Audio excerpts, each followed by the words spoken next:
Welcome, Greek U Nation, to episode number 514 of the Fraternity Foodie Podcast.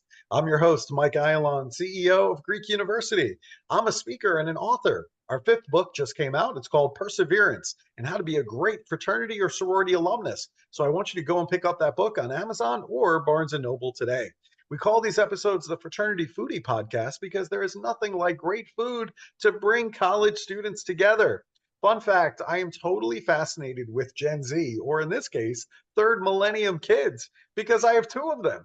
Jacob, my son, is studying data science at Middle Tennessee State University, and my daughter Rachel is now a freshman at Rice University trying to figure out what major she wants.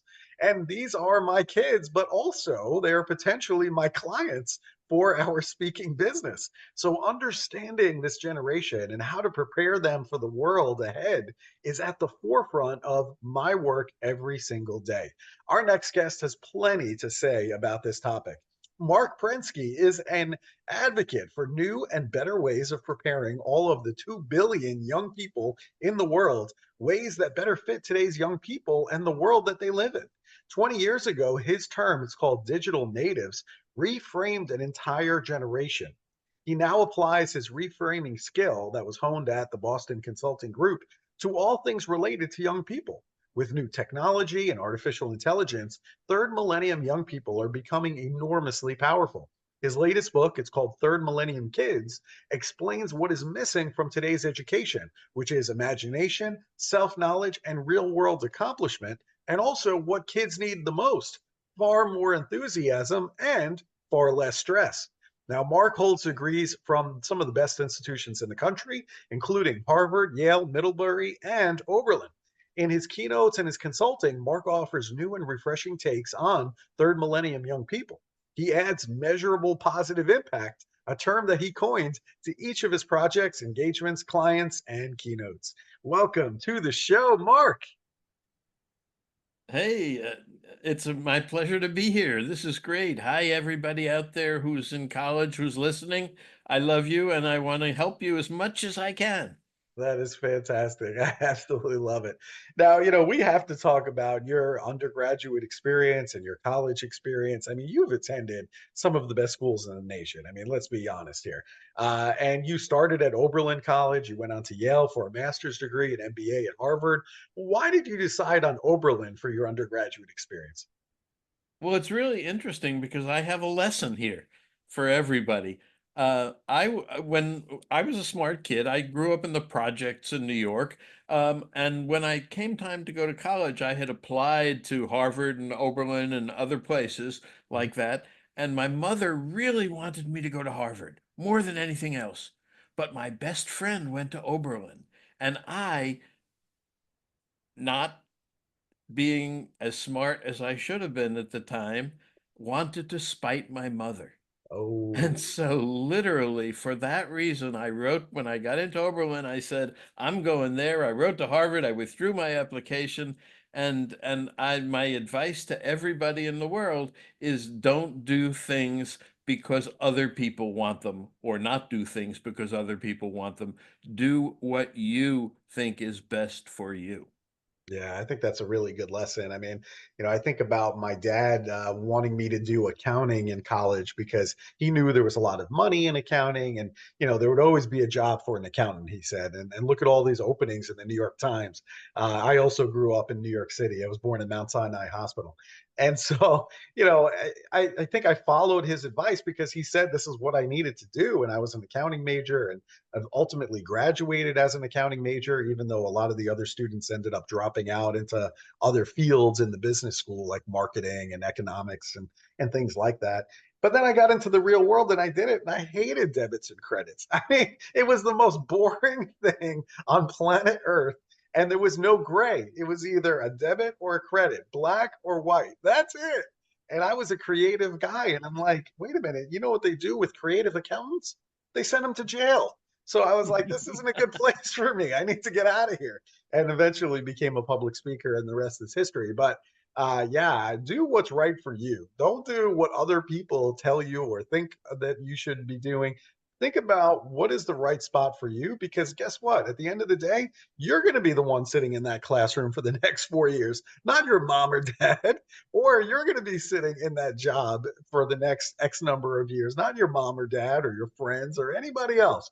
Do what's right for you. That's a really good lesson. I love it. Yes. Now, you wrote this book. It's called Third Millennium Kids. And when I talk to strangers about what I do for a living, working with college students all over the country, a common reaction is all doom and gloom. They say stuff like, young people today are lazy, and other similar comments. It happens all the time. But the reality is that Gen Z, this generation, they want to make the world a better place. So, how can we let young people accomplish just that?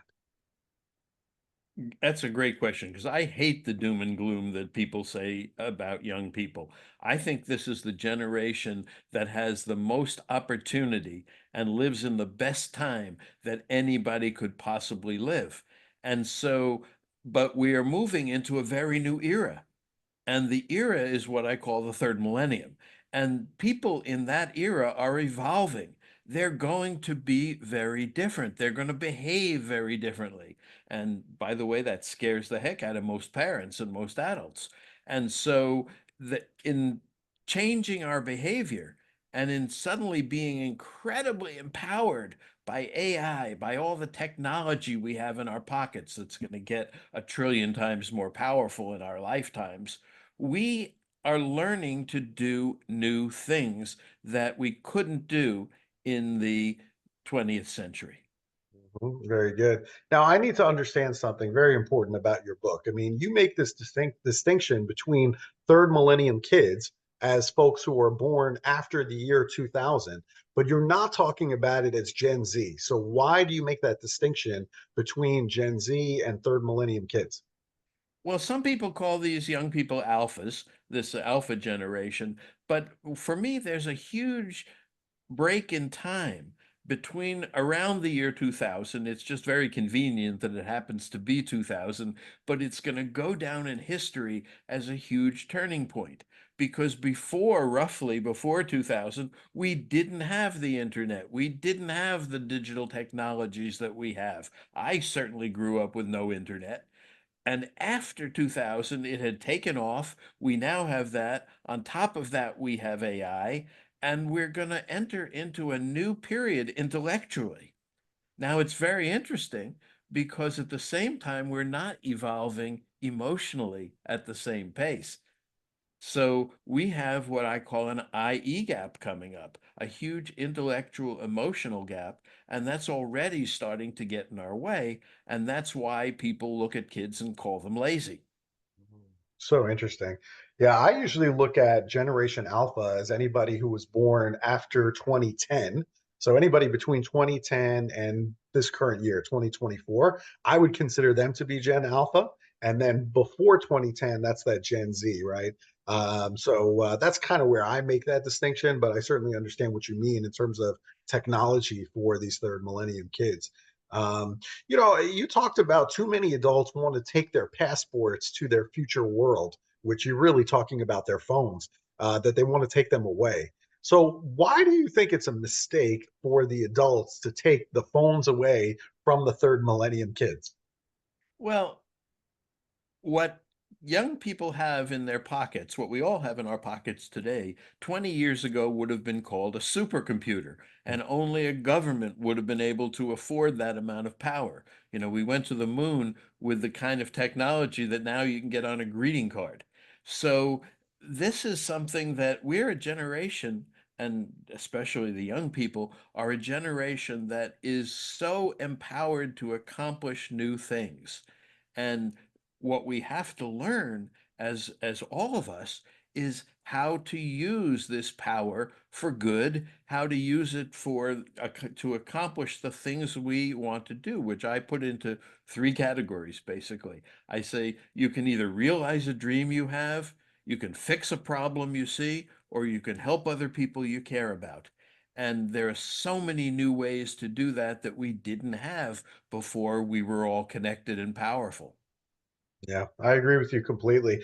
I look at it like artificial intelligence is a really good example of new technology, but it seems like higher education is completely afraid of artificial intelligence. They're looking at it more from a cheating standpoint as opposed to, hey, AI is here. We might as well figure out how to live with it.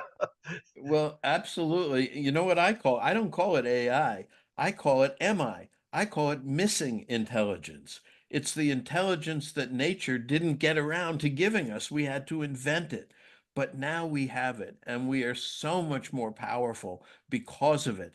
And the people who are scared of it, of course, grew up in a world without this stuff, and they had to learn how to learn and learn how to do things in a world where they had missing intelligence. And now we're living in a world where we do have this incredibly better and more advanced intelligence. And if we don't use it for good, if we ignore it, or if we try to ban it, then we're just shooting ourselves in the foot. Yeah, I agree with you completely. I mean, they probably looked at calculators that way, years ago that, how can we possibly let the students use calculators? And now today, it's really no big deal. Everybody's got a calculator on their desk, right? So it's so interesting to me that how things shift like that. And, speaking of which, where did this term digital natives come from? And do you think it would did you actually, when you came up with it, did you think it would take on a life of its own the way that it has? I had no idea. And the way it worked is a very interesting story. I had the insight that the young people at the time, I was running a company, and the employees would just do things differently from me. If they needed information, they would post something online. I would tend to call somebody I knew and do that, and they would get answers much better and much faster than me. So I started observing and thinking of these people differently and how they were using this digital technology. And it occurred to me that they were native speakers of this digital language. So I called them digital natives. A lot of people objected for lots of reasons, but it took off. And now, 25 years later, it's in the Oxford English Dictionary with my name, Digital Natives and Digital Immigrants. But here's what happened. I wrote this article in an obscure journal called Digital Natives, Digital Immigrants, and it got published. And one day I receive an email from the Gifted Children's Association of New Zealand. And they say, "We read your article in the Gifted Children's Association newsletter of Tasmania. Can we republish it?" And I said, "Holy, holy, whatever." Because now I realize there are people around the world searching for information who didn't have access to these kinds of things beforehand.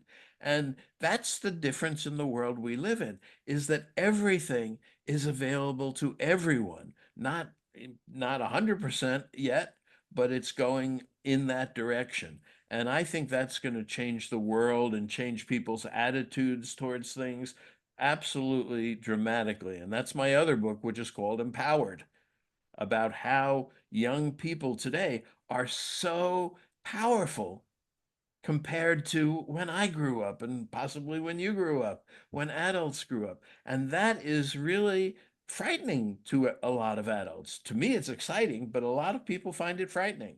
Hmm. To me, it's exciting too. I think it's great. And you're absolutely right. I mean, these names for these generations, whether we're talking about Gen Z, Gen Alpha, third millennium kids, these terms all come from books. Somebody writes a book and then coins that phrase, and then suddenly it just takes off on them, and everyone starts referring to that generation by that name. It's just some author coined it, and it just took off. So really exciting to see digital natives take off like that for you. I think that's really cool. I'm not that creative. I wish I was, but that's really cool. How can we, all of the college students that I talk to today, they're all stressed out. They all have very high anxiety. I'm reading another book talking about anxiety with this young generation. So, how can we de stress third millennium kids?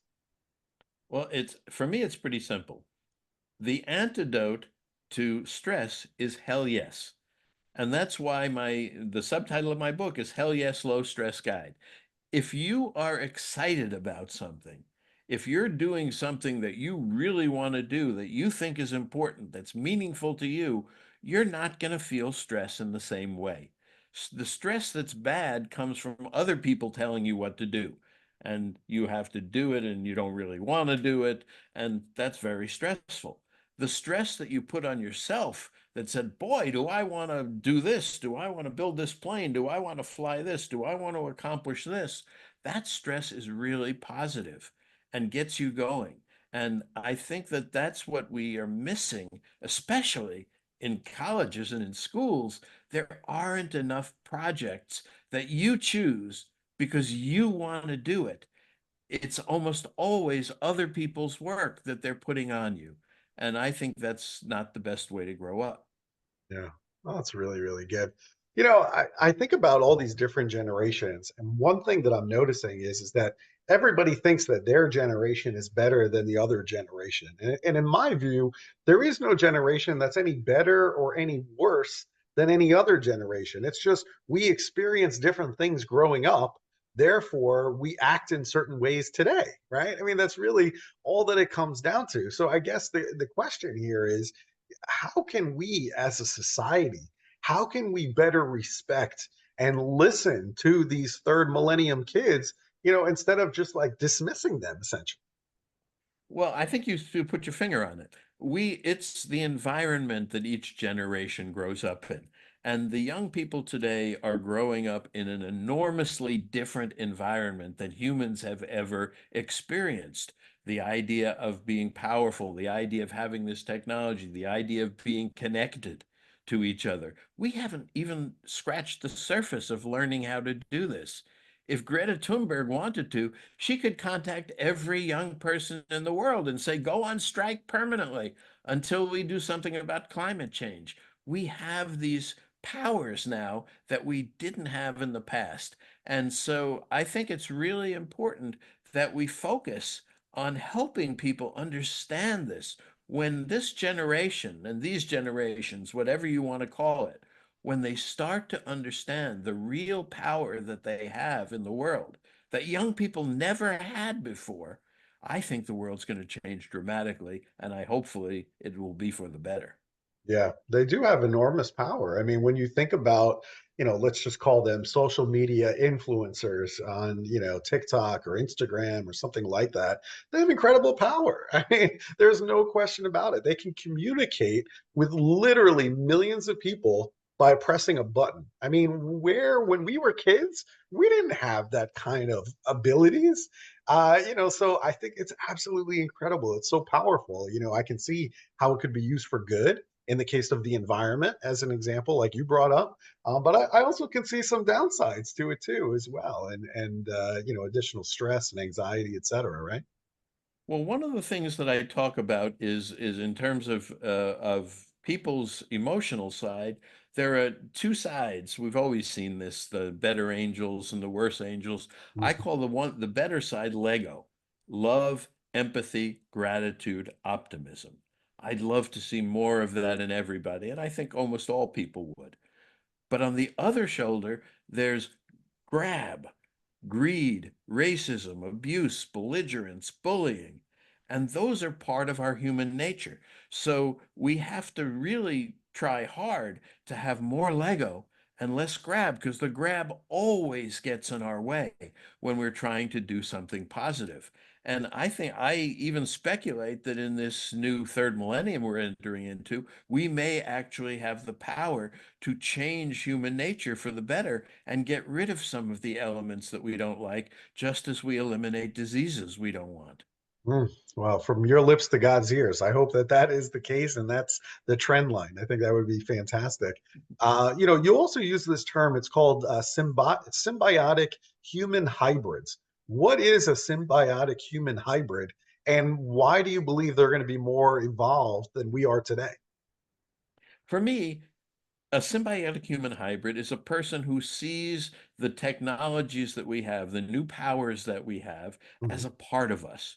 So when I talk about AI, I don't think of it as separate from us. It's not, we created it, it's there, it's part of us, and we have to use it. And now we are symbiotic. That's the best way to look at technology, is to say it's a part of you. It's like as if you've grown a new tail. And gee, here I have this tail. What can I use it for? Well, guess what? I can grab onto trees. I can do things like that. Also, I might be able to hit people with it. So we have to figure out what are the positive uses, what are the ways that it's going to help us, and but we have to see ourselves not as separate. I'm very against the people who say, put it all away, go back to nature. This is a part of nature. This is the part of nature that we invented to make things better than they were before us. And the rest of it has to catch up with this, and our emotional side needs to catch up with this, but it's definitely a step in the right direction.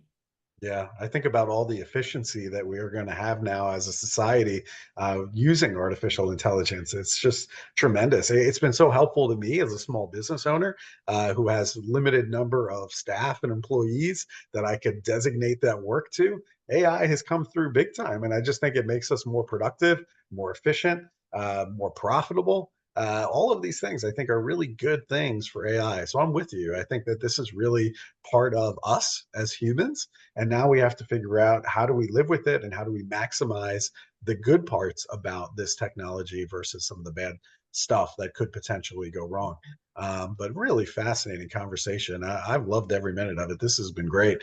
I do get out to Palo Alto, California quite often. I have a relative who lives out there, and it's a beautiful area of the country. And certainly, we took some college tours in a very famous school in Palo Alto, California, as well, I've heard of it. which I enjoyed quite a bit. And I like to eat, right? I mean, when I go to these towns and all these cities on college campuses across the country, my first question is, where are we going to go to eat? So when I get to Palo Alto, California, where should I go for a great meal? Well, the local place that I like and that a lot of the college kids like is the Melt, which is now a chain and it's growing in a number of cities. But there's a wonderful place up in a place called Portola Valley, not very far from Palo Alto, that's called the Alpine Inn. And it's been there since the Civil War. Wow. And it's amazing. And you eat outside in this wonderful outdoor garden, which in our climate you can do all year round, and it's fabulous food and it's a great atmosphere. So definitely Alpine Inn. Yeah, I can't even imagine all the conversations that happened at the Alpine Inn since the Civil War. I mean, when you think about all the history that that place has seen, it's pretty remarkable. Yeah. That's a lot And of they have fun. artifacts even. They have this thing has been here for, forever. You wash your hands in a sink and oh, I think that sink has been here since 1850. That's really incredible. See, that's another thing. Young people need to understand history. I think that's super, super important. I was presented with this award. It's called the Joshua Chamberlain Award. And Joshua Chamberlain is the guy who won the Civil War. And most people don't even know who he is. And he happens to be fraternity brothers with all of the Alpha Delta Phi fraternity men. He joined at Bowdoin College in Maine way back when. And the guy won the Civil War, and I got the award. And I went up there to accept the award, and I said, "Who knows who Joshua Chamberlain is?" And everybody looked at me like I was, came from Mars. And I was like, "Well, you know what? I had a speech, but forget about all of that. I'm giving you a history lesson to teach you about the Civil War and Joshua Chamberlain and why you should know his name."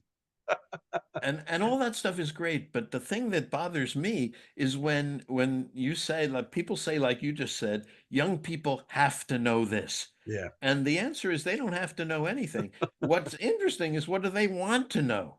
And if there's something, if you can make something they want to know, that's fabulous, and that's what your job is, to do that. yeah, But really, we have to take each person. That's the hell yes. You've got to find out what each person says hell yes to. Do you want to do this? Do you want to be this kind of a major? If you don't say hell yes, for goodness sake, don't do it, yeah.